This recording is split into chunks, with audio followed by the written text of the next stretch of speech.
Good evening, ladies and gentlemen. Welcome to another live edition of the Open Mic TV show. I am your host, Michael CUOMO, and welcome along on this Wednesday evening, January 23rd, 2013. The number to call in, as always, is on the top right of the screen, 203-234-0025. Give me a call and let me know what's on your mind. I do have a poll question that I'm going to get to. And just to remind you, I will be here live until 9 o'clock tonight, taking your calls, questions, comments, whatever's on your mind. I have a lot of information and news to get to. We're going to talk some Super Bowl later in the program in our sports segment. I got some news of the weird and odd variety later in the program. But I want to start off with the poll question to get you thinking. The poll question this week is, what is your favorite all-time TV show? Your favorite all-time TV show. Give me a call, 203-234-0025. There it is on the bottom of your screen to remind you. The reason I bring up the poll question is I was doing a little research, just looking at my TV guide channel, and I was quite taken back by how many new shows are out there, a majority of them being reality in nature, but the good old-fashioned TV shows that I was kind of used to growing up, such as, Three's Company or Full House, Family Ties, apparently they don't really exist anymore nowadays unless you're watching a rerun. I actually have quite an extensive list here. I want to go over some shows that I've written down that I saw that you've probably heard of or are a big fan of, and I want to just kind of go through this list, which ties into the poll question. Some of these shows that I'm about to list, I actually am a fan of, and I'll mention those to you as I go through it. Some of them I'm totally not a fan of, but let's start off here with this list, because I got about almost 20 that I came up with, and there's a lot more than this, but the number one here on my list is Keeping Up with the Kardashians. That's the reality show with Kim, Khloe, Kourtney, and Lamar Odom and Chris Humphries and that whole debacle. And tying into Keeping Up with the Kardashians, there's now a spin-off on that, and it's Kourtney and Kim Take Miami. So obviously those two, well, maybe it's not obvious to you, but I'm not a big fan of those shows. The next show here, Finding Bigfoot, I'm actually intrigued by that. It's on the Animal Planet. I've been watching that for a while to see if they actually have found Bigfoot, because the people that are on the show claim that Bigfoot exists. They've seen him. However, they do these investigations every week, and all they hear is a howl or a knocking sound, and they claim it's Bigfoot, but they don't have concrete evidence on tape to show that he exists. So until that happens, I'm still a skeptic, but I'm intrigued by the show. Now, this show gets on my nerves because it's always on, and I don't know, Storage Wars. It's a show that's on, I think, A&E. And it is on, it appears, in my opinion, to be on 24/7. I know there's other shows on that channel, and I might be wrong. It might not be A&E. It might be Discovery or Animal Planet. It's not Animal Planet, but Storage Wars is another big one. And again, now if you go back 10, 15 years, just think about TV shows 10, 15 years ago. These shows that I just brought up to you would have been astonishing if those were on 10, 15 years ago. I think the closest show that we can think of maybe 10 years ago was Survivor, which kind of started, it kind of kicked off all these reality shows. It set the standard for it. Then we had American Idol, which I think is now in its 9th or 10th season. But it's amazing. And let me just go down the list. I have American Idol, which I just mentioned. Big Brother. I don't know if anyone remembers Big Brother. That's still on. Quite a long reign with that. Getting to some shows on the Food Network. This show's pretty interesting. Man vs. Food with Adam Richman. That's I'm a fan of that show. I give him credit. He travels across the United States at famous eating establishments to challenge or take on a food challenge that most human beings cannot ever imagine to consume. And here he is in a 20 or 30 minute time spot, and he is consuming 6-pound burritos, a 5-pound nacho, whatever, 28 hot wings, the hottest hot wings in the world. And if he wins it, which 90% of the time he seems to win, he gets a shirt, he gets to be put on the like the Hall of Fame, if you will, for that particular restaurant. He gets bragging rights. So that's a very cool show. Another one that's on the Food Network is Restaurant Impossible, which I just started watching with Robert Irvine, who's I think he's from England or the United Kingdom somewhere. He's a chef, restaurant aficionado, if you will. He goes to restaurants that are on the verge of going bankrupt, terrible food, terrible service, and he'll go in there, and within 2 days he totally renovates the restaurant, changes the entire menu, and basically brings the restaurant from losing money to a profit within 2 days, and it's a total 360. So it's a really cool show. Rounding out some of the list here, we got Swamp Wars, Mythbusters, Animal Cops, The First 48, Pit Bulls and Parolees, Long Island Medium, Toddlers and Tiaras. That's one of these shows that you're like, they got 2-year-old girls on there that look like Barbie dolls, all dressed up in these beauty pageant, contestants, where they have the zealous moms on there trying to, root for their daughter, that their daughter is the most beautiful girl in the world and she's got to win this.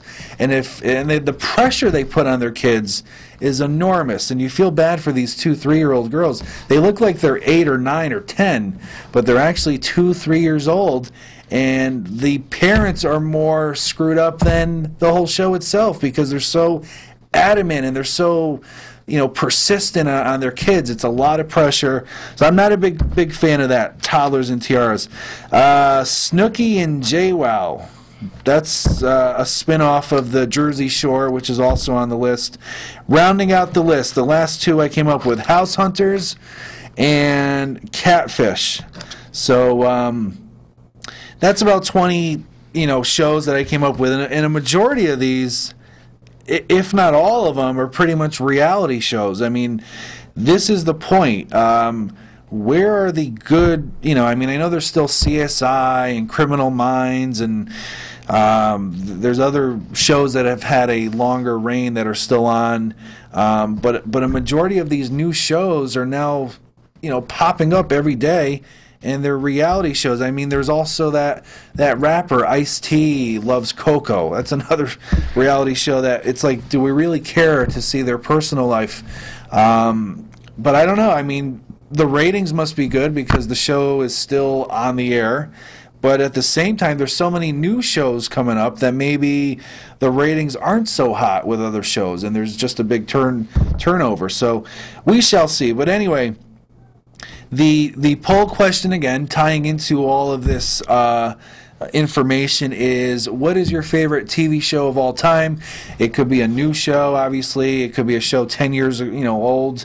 It could be a show 70 years old. And when I say show, I'm talking about like the Three Stooges or I Love Lucy or the Honeymooners. It doesn't have to be in this era. It could be in the last century. But anyway, give me a call, 203-234-0025, and let's have a little, not debate, but just a little back and forth interaction to see which shows you like and why. Maybe if you have any comments on these shows I listed, these reality shows, if there's any of these you like, I'd like to hear about it. And if there's any you dislike, then I would like to hear about it as well. I don't think there's many people out there watching that think the Toddler and Tiara show is a good thing to be in if you're a 2-year-old kid and all that pressure. I think that's just a mounting amount of pressure on a young child to make them feel they have to win this beauty pageant. And if they don't, they're letting down their mom or dad. It's usually the mom that's with them. But, all right, and before I forget, we have the Facebook page, which I want to remind you on, and the credits will appear on the bottom there with the information. If you're on Facebook, I encourage you to check out the Open Mic Facebook page at there it is, facebook.com/openmictv. And above that, you can see the YouTube address for all of the replays of the show, which will be posted on YouTube generally the next day, so sometime Thursday it should be up there. youtube.com/openmic80. Those are the two avenues you could look at to become a fan of the Open Mic Show, to look at the replays of the Open Mic Show. And on YouTube, it'll also show many of my shows that I did at the prior studio before coming to NHTV, where I've had a lot of guests on, and I plan on getting guests here at NHTV. Still in the process of, making the calls and contacts and emails. It's a little tough at the beginning of the year. It's that time of year where a lot of people are getting caught up in, settling down from the New Year festivities. But I am actively looking for guests, and if anybody out there knows of a good guest that they think should come on the Open Mic Show, I would love to hear about it. And you can call me here at the studio. You could call or go on Facebook, YouTube, whatever. But anyway, before I continue, I believe we have our first caller of the evening. So let's get to our first caller. Good evening, caller. You're live on the Open Mic TV show. I have to weigh in on that poll question tonight, and I think you gave one of my favorite TV shows. Which one's that? The Honeymooners. The Honeymooners. Classic. Jackie Gleason is Ralph Cramden, the bus driver. Yes. This is a show that came on in the late 50s, early 60s. I've seen many reruns, and in case the audience isn't aware, I'd like to welcome Ed McCarver, who is calling in now. Edward. Thank you, Michael. I appreciate that. But before you mentioned the Honeymooners, though, I wanted to mention my favorite television show of all time. Yes. Was The Odd Couple. Oh, okay. Tony Randall and Jack Klugman as the Odd Couple, based on Neil Simon's play that later was a movie with Jack Lemmon and Walter Matthau. I used to love The Odd Couple. Yeah. I mean, and Ed, I don't know if you heard me talking about it, but it seems like every new quote-unquote show nowadays is a reality show. Well, I wanted to weigh in on that. I heard that list, and I think outside of Storage Wars and that toddler show, I don't think I've heard of any of those shows. Really? I think the reason, I remember I was talking to somebody about this, I don't know, a couple of years ago. I think the reason that they have shows like this now is a couple of reasons. One, with the advent of cable, there's so many networks out there now. Mm-hmm. Back when The Odd Couple and The Honeymooners were on, there were, 3 or 4 stations and, the big 3 networks. And then a couple, your WPIX out of New York, your WOR Channel 9 out of New York, Channel 38 out of Boston. Right. But now there's so many cable networks. You mentioned the Discovery, National Geographic, the Oprah Network, the This Network. Everybody with a name has a network out, and I think they need to fill the time. And I think with the reality shows, somebody was telling me once that it's easier or it's cheaper to make a reality show.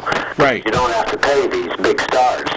You took the words out of my mouth. The reality shows have much lower overhead. A couple cameras, and you're good to go. Yep. Personally, for me, growing up, and I obviously they weren't showing these as I was a kid. I would just watch the reruns, but I was a big fan of the Three Stooges. Oh yeah, yep. And I don't know if you'd call that a TV show, as a Well, it was a kid's show, and I think it was TV that introduced all of us, I think, to the Three Stooges, was through the Saturday morning shows and the 30-minute shows they would have. I remember the Three Stooges out of New York, where your host was Officer Joe Bolton. I think in this area it was Colonel Clown and the Three Stooges way back in the day.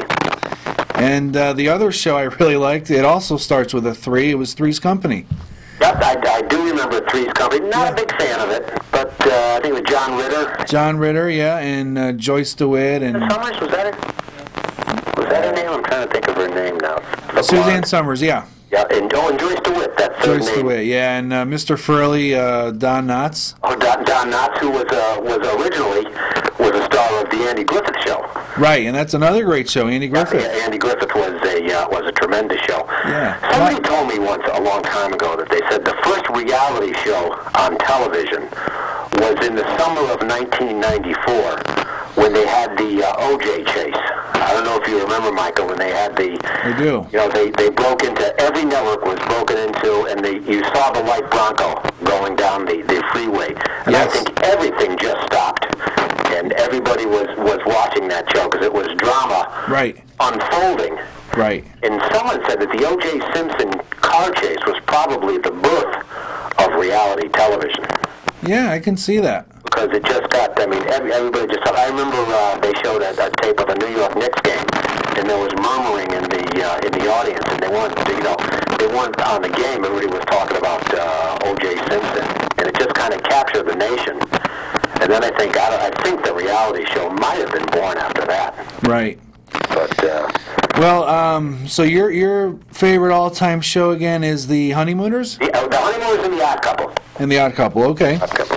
And as far as I just as soon as I heard the poll question, this is I have to weigh in, and I know I'm taking way too much time than I should on the show. No, not at all. As far as good drama on television, I don't think anything beats HBO. I mean, were there better shows on HBO than The Sopranos? Right. The Wire, Curb Your Enthusiasm, which was about the creator of Seinfeld, Larry David. That's a funny show, Curb Your Enthusiasm. Yeah, I've never seen it. It's on HBO? Yep. Yeah. And Boardwalk Empire on I've heard HBO. of that. All just, as far as, you get sick of reality TV, you have to go to premium television, I think. And I haven't seen it, but Dexter on Showtime is supposed to be a fabulous show. Oh, really? But as far as cable, it's just there's so many networks now, and they have to fill the time. So they bring this who's it, Honey Boo Boo, and all that other nonsense. It's just there's a lot of nonsense now. There is. And anyway, that's all I wanted to weigh in tonight. Let's not forget the Open Mic TV show. Yes, Open Mic, and I was going to get a plug in for Wednesday Night Live, but oh yeah, that's right. With one of my favorite variety shows of all time for obvious reasons. Right. Talking with Tom. And I got someone in the audience here yelling, "Talking with Tom." Yeah, I heard him. I said the only reality show I really liked was every Sunday in the fall when I watched that team from Miami take a dive. I always enjoyed that. Yeah. I'll I'll let you go, but I was going to talk later in the show about your head coach Rex Ryan and his traffic accident. I don't know if you heard. I heard. He was involved. Luckily, he was not hurt, but it's just funny to, see him going through a red light, thinking nothing's going to happen. Boom, 3-car accident. Oh. No, the Jets will do anything to stay in the news. Yeah, absolutely. It's unbelievable. So, well, all right, I'll let you go. I'll call you next week about the Super Bowl, and for heaven's sake, stay away from the green wall. Yes, I will. All right. Thank you. Friend. Take care. I'll talk to you later. Yeah. Bye-bye. Bye. The Green Wall. I've heard of the Green Monster. Ugh. That's Ed McCarver, ladies and gentlemen, calling in his weekly spot. I appreciate the call, Edward. And if you'd like to call in, just like Ed did, 203-234-0025 is the number. We were just talking about the poll question. And, God, this show is already flying by. I don't even know if I'm going to get to all my news and information tonight, but that's okay, because it's all about you, the viewer, the caller, and that takes over. That takes precedence over any news that I have. I'd rather talk to people than just talk to myself. So thank you, Ed, for the call. So Ed chimed in. His favorite show or two would be The Odd Couple and The Honeymooners. So two great shows there. Again, if you want to let me know your favorite TV show of all time, that is the poll question. Give me a call. And I know I was talking earlier about Facebook.com and YouTube. They'll come up periodically on the bottom of your screen to give you the addresses where you can become a fan of the Open Mic Show, follow my Facebook page, and also view the replays of the show on YouTube starting tomorrow. Now, there's another interesting thing here I want to talk about. This is a local news story, and I'm going to now go to local news. And if anybody out there wants to call in with their take, there won't be any names involved with this, just for confidential reasons. But a friend of mine who I know quite well, from Wallingford, actually, he was involved with a friend of his, in the last several weeks in a incident at a I think it was a Walgreens or a CVS pharmacy. And if anyone out there wants to call in and chime in just to say what your take is on this, the long story short is these two individuals, one being handicapped, one not, walked into a Walgreens store, just leisurely doing a normal shopping day, if you will, in the middle of the day. I forgot the day of the week it was, but not that it matters. And they were approached by one of the employees at the Walgreens store. I think it was Walgreens. And the employee was basically calling these two individuals out for more or less under the suspicion of their watchful eye. You know, the person who's handicapped had a plastic bag on the back of his wheelchair, which contained, a plastic container, like a urinal, if you will, in the event that he had to use the bathroom. And the person he was with didn't have any other bags or anything. And long story short, they were basically singled out, and they were confronted in the store and made them feel very uncomfortable because they were basically being accused of, I don't want to say shoplifting, but more or less. I mean, what else would you be accused of if you have a bag and you're in a Walgreens and they're looking at you like you're stealing something? So it was an upsetting story because I knew, the person and his friend quite well, and they're in the midst of figuring out what's going to happen. But if, in my opinion, I mean, the Walgreens was certainly wrong. I mean, customer's always right. You don't basically go up to a customer and accuse them of stealing. And I think the employee even made a notion or a reminder to them that they saw them a couple weeks earlier. Yes, well, maybe it did seem a couple weeks earlier. They're regular customers of Walgreens. So why wouldn't you have seen them? Did you have any suspicion of them stealing a couple weeks ago? And if so, why didn't you confront them? And long story short, there was obviously no shoplifting involved here. It was just a mere finger pointing, accusation, discrimination, and it's unfortunate that in today's society that still goes on. And then, the best part is after the employees and management know they were wrong for what they did, then they're apologetic. Well, at the same time, I think they should, bite their tongue and not say anything unless you have concrete evidence that something is going on. Then I would bring it up. But if anyone out there has ever had a discrimination situation similar to this, or obviously in your own words, because everyone's different, and you want to call and tell me about it and tell me what the resolution was, I am curious to know, because it's unfortunate that you can go into a local Walgreens or, Stop and Shop, ShopRite, and there's people there that are possibly going to discriminate against you, and not for any reason, but just because you have a plastic bag and there's something in it that's yours, And people say that, a lot of people today are sue happy, but these are reasons why the people are in court and suing, big corporations and even, our neighbors, because it's not right to feel like you're under the microscope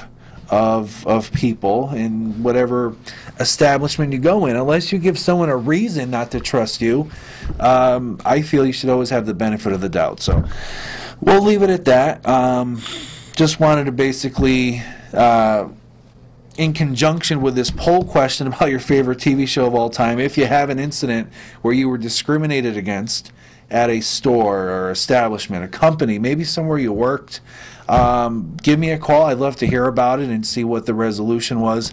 Numbers on the screen, 203-234-0025. And I will be here till 9 o'clock. I can't believe it's already half past the show, and I haven't really gotten to my news here. Sticking on the local news front, Connecticut Magazine has just released its 2013 Best Restaurant list. Usually comes out every January. And just to give you a couple of quick categories here, the Best Steak category goes to the Carmen Anthony's Restaurant Group, which I am actually a big fan of. I go to the one in New Haven. They have one in Waterbury, Wethersfield, Avon. They were voted Best Steak. Best Barbecue was a place called the Pit Stop Barbecue in New Britain. I've never heard of it, but they were voted Best Barbecue. And finally, the Best Overall Restaurant went to Rebecca's in Greenwich. Can only imagine the price tag there, but so that's some of the best categories of restaurants in the latest Connecticut Magazine, which just released their list. Sad story yesterday in the town of Putnam, Connecticut. A house fire which tragically killed 2 young children. One was 6 months old, the other one 3 years old. And it was in the news, so that's obviously it's a tragic story. An alarming story in Enfield, Connecticut. I think this was on Monday. There was a custodian who found, and this is in an elementary school, and we all know about the Newtown shooting fresh in our minds. This custodian actually found some bullets at this elementary school, I think it was in a closet. And it prompted an investigation, obviously, from the state police and local police. So I don't know the outcome of the investigation. I haven't heard anything. If anyone out there in TV land heard of a outcome with this Enfield Elementary School, give me a call, because obviously this is going to put people on edge.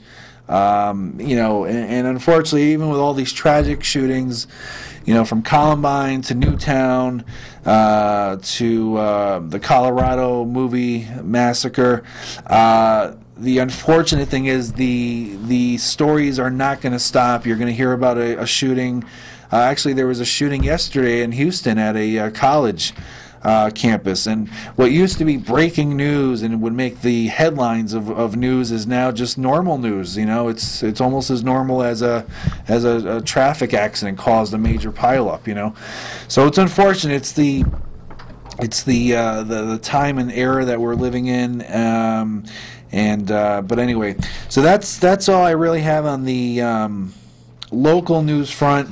I do have some sports that I want to get to, some national news here, some weird stories that that made me laugh, and I thought I would share those with you.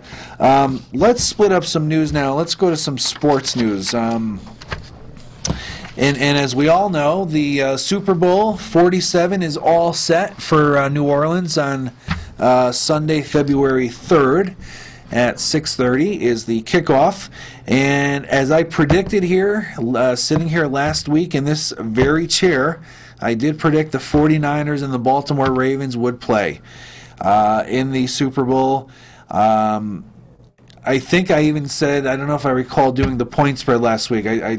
Baltimore was a 9-point underdog. They obviously covered that because they won the game, and I said to take San Francisco as a 5-point favorite.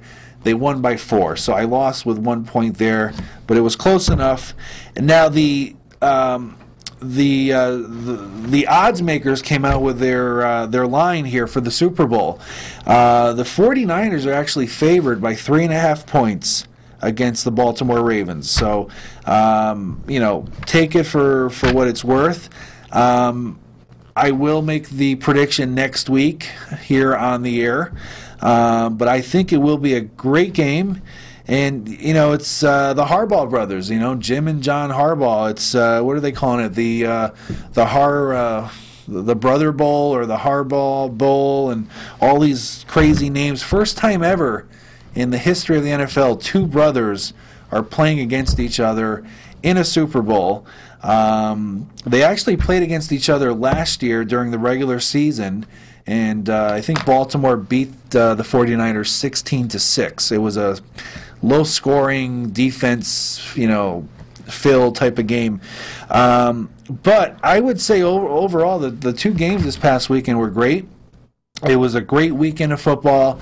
I, being a Buffalo Bills fan, was very pleased with the result that the New England Patriots are once again eliminated from play. And, as much as a quote-unquote dynasty, as you'd like to call the Patriots, the fact of the matter is they have not won a Super Bowl in now 9 years. So I don't know what kind of a dynasty you can call them if they haven't won the Super Bowl in 9 years. It's all about, at the end of the day, like Bill Parcells said, it's all about your record. And the record shows they haven't won in 9 years. But, they do compete every year. They win the AFC, East title every year.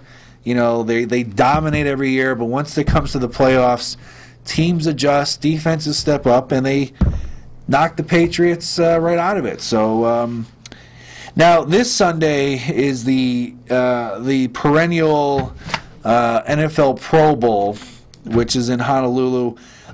There is some speculation, and I hope that they pass this. There will be a vote, apparently, coming up by April from some of the Commissioner Roger Goodell and some other of the people involved on the Players Association to actually see if they're going to do away with the Pro Bowl once and for all. Reason being is Roger Goodell, the commissioner of the NFL, almost did away with the Pro Bowl last year after the game because the lackluster effort that the players showed. It was a high-scoring game. There was no defense played. It was basically, flag football, touch football. I mean, it was just. I can't watch the Pro Bowl. I don't think I've ever watched more than a minute of the Pro Bowl in my life because once you turn it on, it's like watching a practice. It's just the players are afraid to get hurt for their team, which I understand, but the fans still are entitled to a game. They're paying good money to see a game, and what they're basically seeing is just a practice, with a lot of big names at a practice. So I don't know. That's my take on it. If anyone out there wants to challenge me on the Pro Bowl and tell me why it's so great, I'd love to hear it. I don't think the phone lines are going to blow up, though, with a lot of calls regarding that. And as I was mentioning earlier to Ed McCarver when he called, the New York Jets head coach, Rex Ryan, and, Ed's a huge Jet fan, was uninjured in a 3-car accident that took place in eastern Pennsylvania last week, in which Rex Ryan was driving his red Mustang convertible, and he ran a red light apparently and caused an accident. So, as Ed said, even when the Jets aren't supposed to be in the news, they are for the wrong reasons. So, and that's why everyone labels them the circus. It's the circus of the NFL. And rightfully so. So, anyway, that's all I have for sports. If anybody's watching and you're a big NFL fan and you want to call in and tell me maybe your Super Bowl prediction, again, I won't predict anything on the Super Bowl with the point spread until next Wednesday. We have another week to get to it, so there's no need in announcing it now. But if anybody out there wants to call in at 203-234-0025 and tell me who you think will win. We can certainly take some calls tonight about the Super Bowl in addition to next Wednesday night. Switching gears here, ladies and gentlemen, to some national news.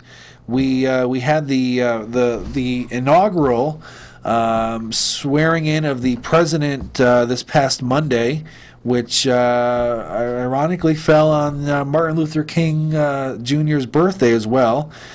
President Obama was sworn in for his second term this past Monday.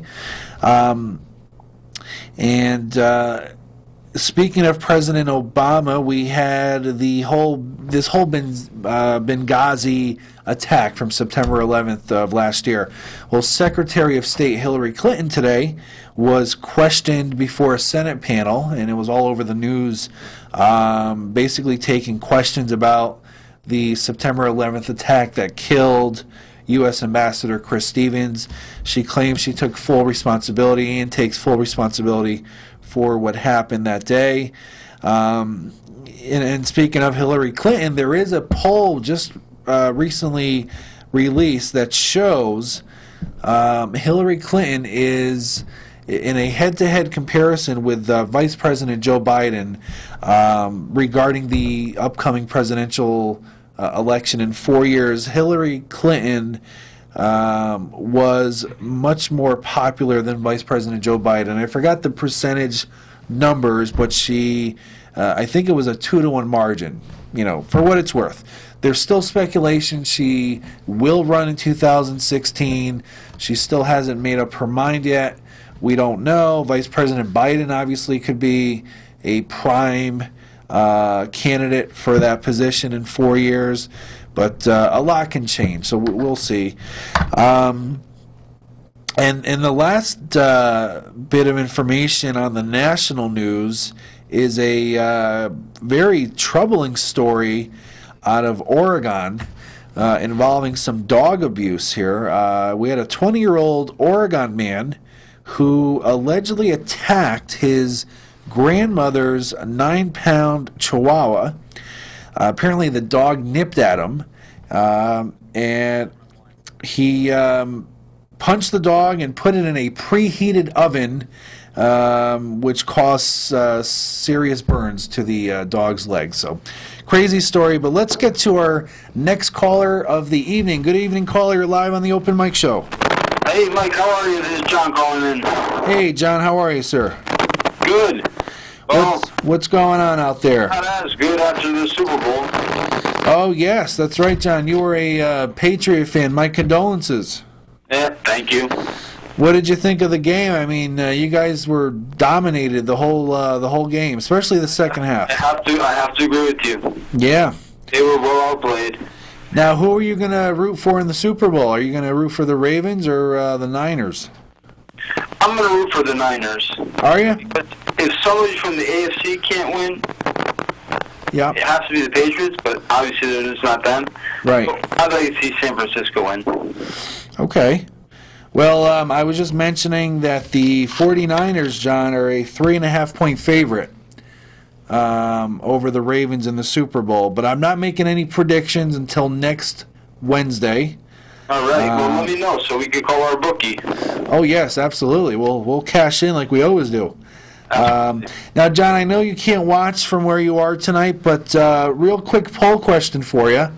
What is your favorite all-time TV show? Doesn't have to be a recent show. It could be one that's took place 80 years ago, like the Three Stooges, the Honeymooners, the Andy Griffith Show. What's your favorite all-time show? Unbelievably, it's a cartoon. Really? Family Guy. Family Guy.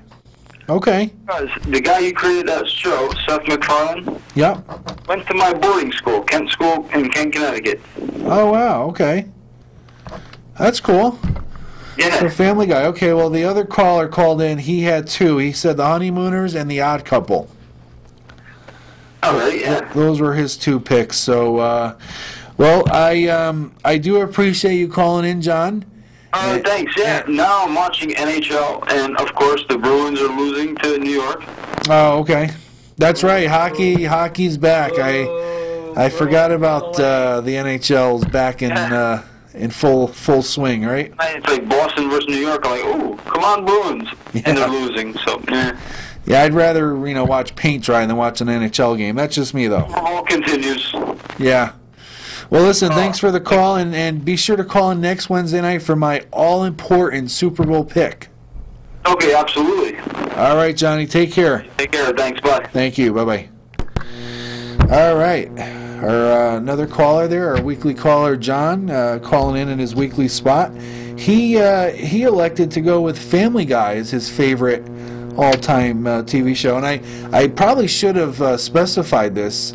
It could be a cartoon, so it doesn't have to be a real show, if you will. It could be a cartoon in your poll question answer. But speaking of cartoons, I mean, I was a big fan of the Flintstones growing up, but that's just me. You know, Tom and Jerry, and you got the Smurfs and this and that. The actual, the real cartoon that made cartoons, I think, was the Flintstones. And that's another thing. Nowadays, you know, you got these cartoon shows that you shake your head at and you're like, this isn't a cartoon show. It's not like it used to be 20 years ago, but I guess nothing's like it used to be. Moving along here, we are about 20 minutes away from the end of the show. I want to now switch gears, ladies and gentlemen, and talk to you about some news of the weird. These are a segment I try to do every week that involves some, you know, funny, odd, strange, all-in-one type of stories from across the globe. And these are true, legitimate stories. And, oh, I just dropped something here. I apologize. I'll pick that up. Oh, I don't know if I can... Little malfunction here on the show, but we'll figure this out at some point. All right, no big deal. So anyway, these are true stories that have taken place, and we'll get to a couple here, you know, as time allows. Again, if you are tuning in late, the poll question is, what is your favorite all-time TV show? It'll post on the bottom of the screen periodically to remind you. There is the phone number, 203-234-0025. Call me in the last 20 minutes if you want to chime in about the poll question. All right, let's get to the news of the weird. We'll start with this interesting story. This woman from Los Angeles, California, mother of four, she weighs 420 pounds. That's not the ironic part. She just set the new world record for the world's largest hips, and it's an estimated 8-foot circumference. So imagine 8 feet circumference from her hips to hips. The irony is she's 5'4" tall, and she only has a 40-inch waist, which is actually quite small in comparison to her hips. So she just set a world record apparently for that. And moving on in our news of the weird, whatever you want to call it, odd stories. A Portland, Oregon man allegedly placed a pen camera, which nowadays I guess you can get a camera on something as small as a pen. And he basically put this on a coworker's desk, and it was to spy on her using a breast pump. You know, she would actually periodically throughout the day pump milk at work for her newborn child, and he had a pen camera placed on her desk, and apparently she found this pen plugged into a USB port in a computer and knew something was wrong, and upon investigation realized that she was being monitored from this coworker. So you can't make this stuff up. How about the let's go to Wisconsin. 2 Wisconsin strippers apparently got into a fist fight after a customer gave one of the strippers a dollar bill as a tip, which was nice of him, but the other stripper thought the dollar bill was for her, and as a result they started duking it out and getting into a major fist fight, causing a commotion on the stage, if you will. So, you know, I've never been involved in such a scenario, but I'm sure it was quite scary. And the other story that I have here is involving California authorities are claiming that Peter Robbins was arrested for alleged stalking. And you're going to say, well, who's Peter Robbins? Well, Peter Robbins is the voice actor for Charlie Brown. And he's actually arrested for allegedly stalking someone. So that rounds up my News of the Weird, Odd Stories segment this week. There were some other stories that I saw on this page that I think would have not been appropriate to mention on the show, keeping it in a family type of show. So I would skip over those. But again, all these stories are true and legitimate, and they just make you shake your head and wonder, what kind of world do we live in? But it's a very crazy world. Okay. So we just have about 15 minutes left here in the program. Quick reminder, if you're a first-time viewer of the Open Mic Show, the Open Mic TV show, which is what you're watching now, gives you, the viewer, the opportunity to call in and talk about whatever's on your mind, whether it's sports, politics, local news, national news, weird news stories, pet peeves that you might want to get off your chest, maybe some local charitable events you want to possibly get some support for. The Open Mic TV show is your avenue to be heard and to vent and talk about whatever's on your mind. I'm here every Wednesday night, live from the North Haven Television Studios in North Haven, Connecticut, from 8 to 9 o'clock. And if you want more information about the show, you want to become a fan of the Open Mic Show, the Facebook page is up and running. It's facebook.com/OpenMicTV. I encourage you to go on there and click like to become a fan.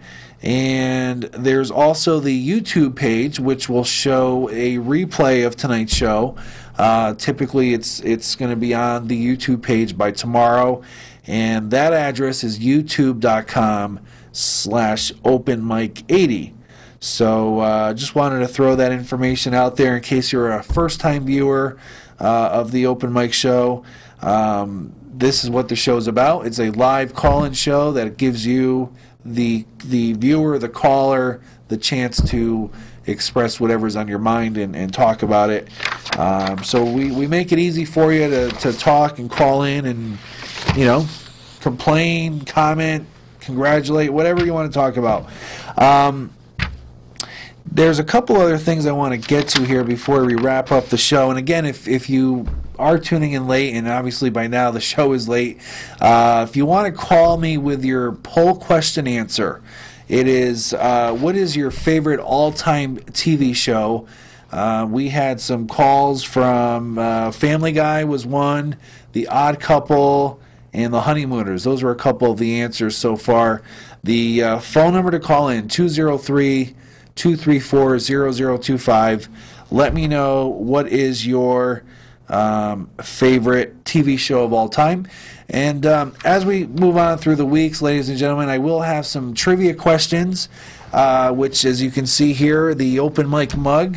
In the upcoming weeks, I'll have some trivia questions where I allow you to call in and answer a trivia question, and in return for the correct answer, you can get a official Open Mic coffee mug, which is priceless. They're going on eBay now for about $100,000 per mug. So, no, I'm just joking. So that's another thing. Besides these poll questions, I'll do some trivia questions, and we'll, have some fun with that.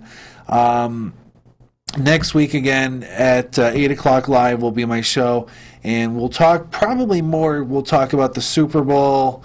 We'll talk about some more NFL, stories. The big story regarding the NFL that I forgot to really talk about involving the Super Bowl is this Ray Lewis situation where he, basically is retiring. This is going to be his final game.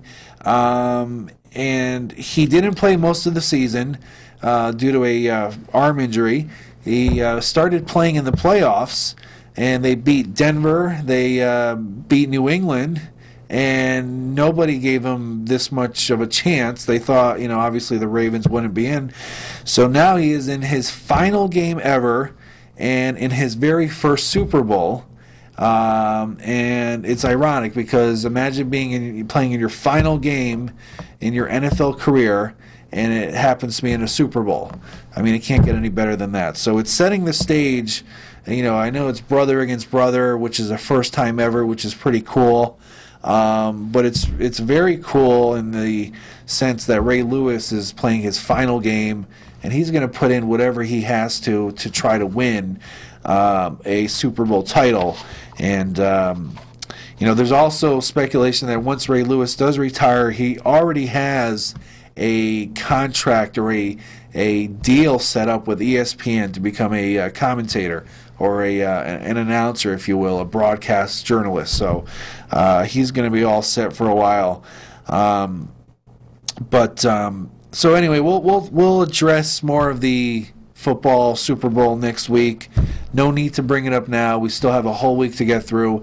Just to forewarn you, next week you're going to see the media day with all these players and just a lot of this garbage. I think the 2 weeks before a Super Bowl is just a lot of wasted time, a lot of media attention, takes away from the game. It just kind of, it's like just like a bad rash. It just won't go away until the actual kickoff, and then once the kickoff is there, it's a great time of year. It's going to be a great game, but then part of you gets sad because after that game, there's no more football for another 8-9 months. So you kind of think, what are you going to do with yourself on Sunday afternoons now?